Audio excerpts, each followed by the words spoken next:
Praise the lord. దేవుని నామమున మహిమ కలుగును గాక. ఈ దినము దేవునికి వాగ్దానం చూసుకున్నట్లయితే కీర్తన గ్రంథము 80వ అధ్యాయము 18వ వచనంలో చూసుకుంటే, అప్పుడు మేము నీ యొద్ద నుండి తొలగిపోము, నీవు మమ్మను బ్రతికింపుము, అప్పుడు నీ నామమును బట్టియే మేము మొర్ర పెట్టుద్దామని ఇశ్రాయేలు ప్రజలు ప్రార్థన చేస్తున్నారు.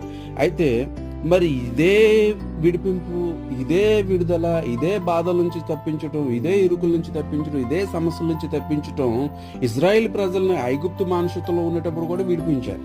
మరి అప్పుడు కూడా ఇదే మొర పెట్టారు కదా, ఏమనంటే నువ్వు మమ్మల్ని విడిపిస్తే గనక మేము నిన్ను గణపరుస్తాము, నీ నామమును బట్టి మేము మొర్ర పెడతాము, నిన్ను గణపరుస్తాము అని చెప్పేసి.